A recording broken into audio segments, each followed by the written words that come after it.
इसके लिए मैं एक स्टोरी की बात करूँगा। एक लड़का था, तो उसके साथ क्या हुआ कि जब वो मैथ सीख रहा था, मैथ्स के टेबल्स वगैरह सीख रहा था, और जब आया कि 11 टाइम्स 7 क्या होता है, तो उसने याद कर लिया कि 88 होता है। तो इससे क्या हुआ कि जब भी वो कैलकुलेशंस करता, तो जैसे कि आगे कैलकुलेशन आई कि 11 टाइम्स 7 टाइम्स 10 क्या होता है, तो उसने लगा दिया 880। फिर कैलकुलेशन आई कि ठीक है, 11 टाइम्स 7 टाइम्स 6 क्या होता है, उसने लगा दिया 528। उसने कैलकुलेशन आई कि 11 टाइम्स 7 टाइम्स 20 क्या होता है, उसने लगा दिया 1760। तो ही जब जहाँ जहाँ पे 11 टाइम्स 7 आता, तो वहाँ पे वो सीधा 88 वैल्यू डाल देता बिना किसी क्वेश्चन के, because he was like I am so sure of it. लेकिन वहाँ पे गड़बड़ हो गई, क्योंकि उसने 11 टाइम्स 7 की वैल्यू ही गलत चुनी हुई थी। लेकिन वो उसी रॉन्ग वैल्यू को चुन के आगे बढ़ रहा था, राइट? तो ऐसे ही होता है कि जैसे that is what I was going to talk about this thing, wrong interpretation of past events. Incident हुआ किसी और तरीके से था, उसके रीजंस कुछ और थे, उसके कारण कुछ और थे, लेकिन तुमने कुछ और इंटरप्रिटेशन कर दी उसकी, और उसका एक रिजल्ट निकाला, और उसी रिजल्ट को तुम आगे यूज करने लग जाते हो, राइट? इसकी मैं कुछ एग्जांपल्स देता हूँ। जैसे कि एक इंसान था, एक लड़का था, उसको काफ़ी मतलब बुलिंग वगैरह हुई उसके स्कूल टाइम में, एंड उसने आसपास में देखा कि लोग सिर्फ उसको देख के हंस रहे हैं, है ना? तो उसके दिमाग में क्या आता है? उसके दिमाग में आता है कि लोग मेरे दुश्मन हैं, हर कोई चाहता है कि मेरा मजाक उड़े, एवरीबडी हेट्स मी, और भीड़ कभी मेरा साथ नहीं देगी। ये उसने इंटरप्रिटेशन उसकी बना ली, राइट? फिर एक लड़का था, उसके केस में क्या हुआ कि 3-4 लड़कियों ने उसे कॉन्टिन्यूसली रिजेक्ट करते गई। He tried so hard but they rejected him, ठीक है? या फिर एक लड़का था, उसके केस में क्या हुआ कि उसके पेरेंटल इश्यूज वगैरह थे, और उसके घर में लड़ाइयाँ वगैरह हुआ करती थी ये सब, और उसे कभी ध्यान नहीं दिया गया उसके, है ना? तो उसके पेरेंटल इश्यूज वगैरह भी थे, और ये सब चीज़ों करके उसे कभी अटेंशन वगैरह भी नहीं मिली घर पे, और उसे हेटेड वगैरह मिला अपने ही पेरेंट्स से। तो उसने इन सब चीज़ों का इंटरप्रिटेशन ये लगाया कि आई एम अनलवेबल, कि मेरे से कभी प्यार किया ही नहीं जा सकता, कोई मेरे से प्यार कर ही नहीं सकता है, राइट? उसने ये इंटरप्रिटेशन बना ली। अब किसी के केस में क्या हुआ था कि वो फ्यूचर के बारे में, एग्जिस्टेंशलिज्म के बारे में, ये सब चीज़ें बहुत ज़्यादा सोच रहा था किसी टाइम पे। वो फ्यूचर के बारे में कंफ्यूज हो गया था, बहुत ज़्यादा एंक्शियस हो गया था, उसे एंग्जाइटी इश्यूज आ गए थे। और इसके कारण क्या हुआ कि वो फेल हो गया कुछ चीज़ों में, कुछ बहुत ज़्यादा इंपॉर्टेंट एग्जाम्स में। और उसने इसकी इंटरप्रिटेशन लगा ली कि मैं एक डम्प इंसान हूँ, कि मैं तो नालायक हूँ, मैं तो नालायक हूँ। उसने उसकी ये इंटरप्रिटेशन निकाल ली। कोई एक लड़का था, उसके केस में क्या हुआ कि उसे हर कोई बोलता रहता, तू नालायक है, तू नालायक है, तू नालायक है। उसे हर कोई गालियां देता रहता, तू नालायक है, हर कोई उसे ऐसे नालायक है। तो उसके ऊपर एक टैग्स दिए जाते बार बार बार बार। तो उसने वो टैग एक्सेप्ट कर लिए कि मैं तो हूँ, मैं तो नालायक हूँ। और जब भी इन इंसिडेंट्स के कारण आगे कोई चीज़ बढ़ती थी, जिसने मान लो सोचा कि the world is my enemy, जिसको बुली किया जाता था, उसने बना दिया कि दुनिया मेरी दुश्मन है। अब कहीं पे भी कोई भी चीज़ जहाँ पे उसे लोगों की सपोर्ट चाहिए थी, he didn't go for the support of the people, because उसके दिमाग के अंदर हमेशा से ये बिलीफ सिस्टम था कि लोग तो मेरे दुश्मन हैं। आज उस चीज़ को 5 साल हो गए हैं, और आज भी वो यही सोचता है कि कोई भी मेरी सपोर्ट नहीं करेगा, बिकॉज एवरीबडी हेट्स मी। वो कभी भी किसी इंसान को या किसी दोस्त को अप्रोच नहीं करता है, because he thinks that I am unlovable, जिसकी इंटरप्रिटेशन ये थी कि आई एम अनलवेबल पुरानी। वो आगे जाता ही नहीं है, क्योंकि वो उसी इंटरप्रिटेशन को लेके आगे बढ़ रहा है। जिसके केस में ये था कि मैं बेवकूफ़ हूँ, मैं नालायक हूँ, तो वो आगे किसी मुश्किल पढ़ाई या किसी मुश्किल चीज़ को करने की कोशिश ही नहीं करता है, बिकॉज उसके दिमाग के अंदर ये है कि मैं तो एक डम इंसान हूँ। कभी भी उसने उस चीज़ के कोर कारण को कभी जानने की कोशिश ही नहीं की। उसकी जो इंटरप्रिटेशन थी, उसी को आगे की आगे बढ़ाता चला जा रहा है। What can be other interpretations of those things? जैसे किसी किसी लड़के को बुली किया गया, राइट, और सबने हंसते हंसते देखा उसको बुली होते हुए, तो उसके दिमाग में इंस्टेंट ऐसे है, and everybody was laughing, and कोई भी, किसी ने भी मेरा साथ नहीं दिया, and everybody hated me, and they were always hate me.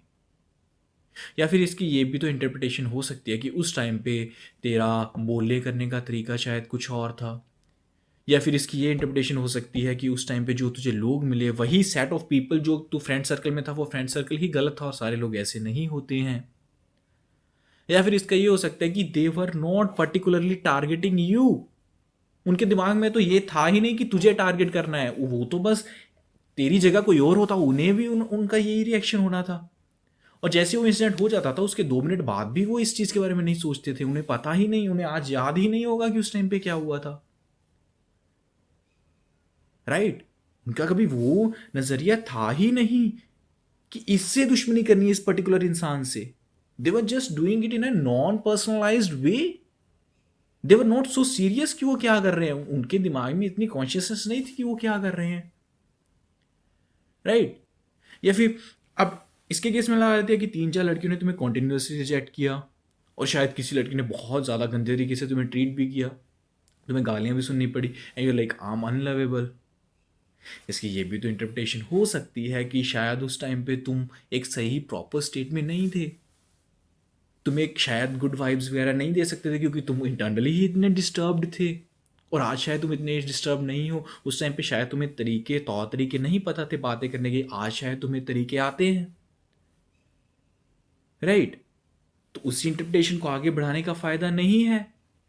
I am अनलवेबल वाली स्टेट तो थी ही नहीं, पेरेंट्स के इश्यूज थे और तुम्हें कभी अटेंशन नहीं मिली तो आई एम लवेबल तुमने इंटरप्रिटेशन बना दिया। ऐसे भी तो हो सकता है कि वो खुद ही अपनी लाइफ के अंदर इतने डिस्टर्ब्ड थे और अपना गुस्सा कहीं पे निकालना था and they were weak people, तुम पे निकल गया। राइट, तो इसकी इंटरप्रिटेशन ये कैसे बन गई कि आई एम अनलवेबल? क्या पता उसके बाद कितने दोस्तों ने तुमसे प्यार किया, कितने लोगों ने तुम्हारी दोस्ती पानी चाहिए, और अगर ना भी पानी चाहिए तो व्हाट, तुम उस इंटरप्रिटेशन को आगे क्यों लेके जा रहे हो? That was a wrong interpretation. You really need to question these things जो तुमने उस टाइम पे इंटरप्रिटेशंस बनाई थी चीज़ों को लेके। राइट, और वही अगर तुम फ्यूचर के बारे में सोच सोच के एंग्जाइटी इश्यूज में गुम हो रखे थे और तुम फेल हो गए चीज़ों में, तो इसका ये इंटरप्रिटेशन लेके जा रहे हो कि आई एम डम।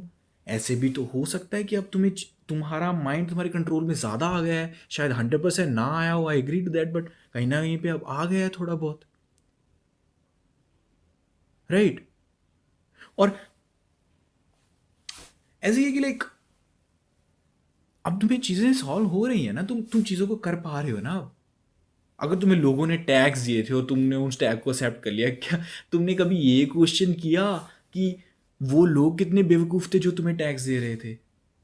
क्या उनके उनके पास इतनी सोचने की शक्ति है, क्या उनके पास इतनी सोचने की क्षमता है कि वो लोगों को प्रॉपरली जज कर पाए? तुमने तो उनके टैग्स को दिए गए टैग्स को एक्सेप्ट कर लिया, बट क्या तुमने कभी उनको क्वेश्चन किया कि वो लोग क्या थे? तुम उन्हीं चीज़ों को आगे लेके बढ़ रहे हो, उन पास्ट के इवेंट्स को, बट कभी तुमने उन पास्ट के इवेंट्स को किसी और नज़रिए से देखने की कोशिश की? That's what I am trying to say. कभी भी तुम्हारे दिमाग में आता है 11 टाइम्स 7, तुम्हारे आंसर आता है 88, 11 टाइम्स 7 88, 11 टाइम्स 7 88, शायद 11 टाइम्स 7 77 था। कभी क्वेश्चन किया उसको? राइट, और इसके साथ पता है क्या होता है, इसके साथ ऐसा एक मेज लाइक स्ट्रक्चर बनता है, ऐसा मेज लाइक स्ट्रक्चर बनता है। और फिर क्योंकि तुमने उन चीज़ों को एक सटल चीज़ें बना ली कि ये चीज़ तो 100% ट्रुथ है मेरे बारे में या फिर दुनिया के बारे में या फिर जिन सब चीज़ों के बारे में, तो तुम एक ऐसा मेज लाइक स्ट्रक्चर बना देते हो जिसमें ये प्रेजेंट है और यहाँ से तुमने फ्यूचर में जाना है।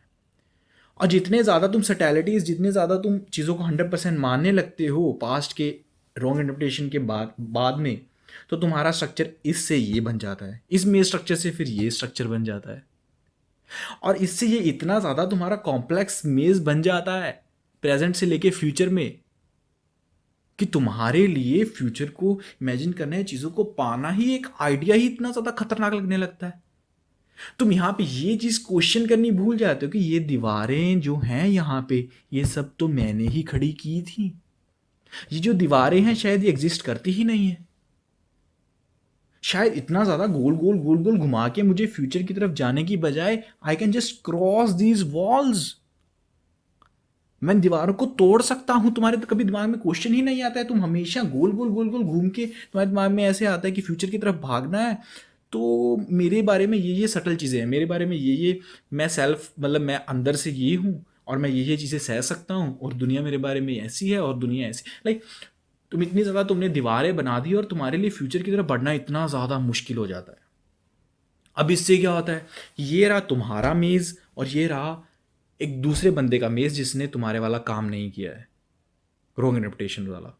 और तुम अभी बैठे बैठे फ्यूचर को लेके एंक्शियस होते चले जाते हो, तुम्हें डर लगने लगता है, तुम्हें सेल्फ डाउट्स है, ये सब है, एवरीथिंग। लेकिन इस इंसान के केस में ये थोड़ा बहुत कम है, काफ़ी कम है तुम्हारे कंपैरिजन में।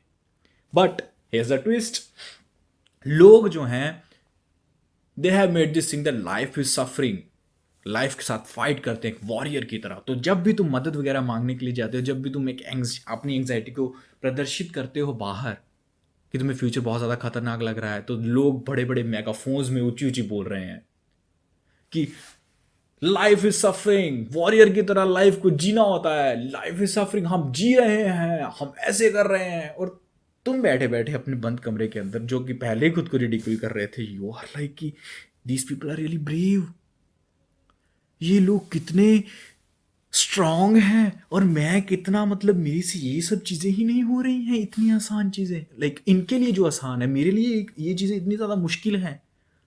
तो तुम ऑलरेडी ही इतने डिप्रेस स्टेट में खुद को रिडिक्यूल करते रहते थे, तो तुम और ज़्यादा रिडिक्यूल करने लगते हो।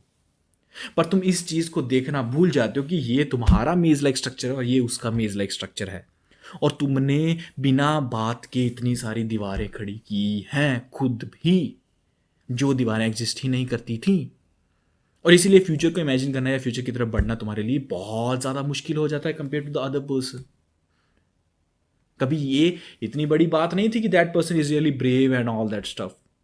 मे द थिंग वॉज कि उसके मेज लाइक स्ट्रक्चर के अंदर इतनी दीवारें नहीं है जितनी ज़्यादा तूने खड़ी कर दी हैं। You really need to question this walls that you have formed, कि क्या ये रियल भी हैं, राइट?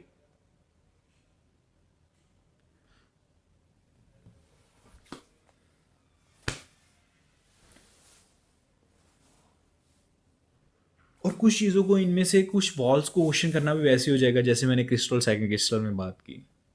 कुछ आइडियाज़ तुम्हारे लिए बहुत ज़्यादा पक्के हो गए हैं और उन्हें एक सटल तरीके से धीरे धीरे सॉल्व करना होगा, राइट?